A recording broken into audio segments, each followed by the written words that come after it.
right now is in heaven, not because he was a great husband and father, not because he saved millions of kids out of darkness on college campuses, not because he changed minds and chased votes to save the country, not because he sacrificed himself for his Savior. Charlie Kirk is in heaven because his Savior sacrificed himself for Charlie Kirk.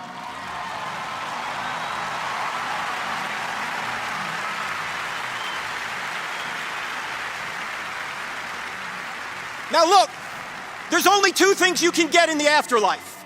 You can get justice or you can get grace.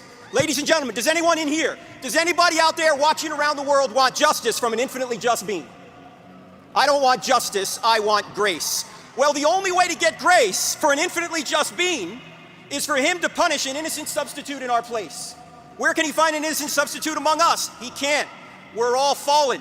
So what does this infinitely just and infinitely loving God do? He adds humanity to his deity. He comes to earth. He allows the creatures that rebelled against him to torture and kill him so he could place their punishment upon himself, and then by trusting in him, every one of us can be forgiven and then given his righteousness. Ladies and gentlemen, this is the greatest story ever told, and it happens to be true.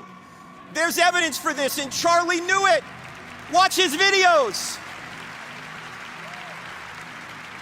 Charlie knew that life wasn't just about money, it wasn't just about sex, it wasn't just about power, it wasn't just about prestige. He knew that the purpose of life is to know Jesus and to make him known, to make heaven crowded.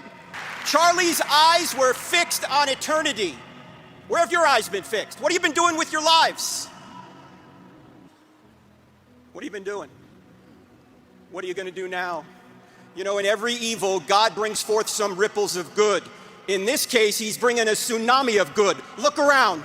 You're seeing it. And if you think a martyrdom is going to stop this movement, well, we all know Charlie was inspirational, but Erica Kirk is a force of nature.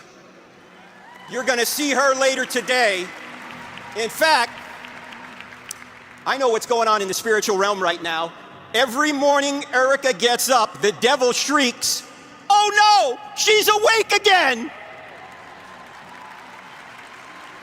And ladies and gentlemen, let's honor Jesus, let's honor Charlie, let's honor Erica, so that when we wake up every morning, the devil shrieks, "Oh no, they're awake again, they're born again!"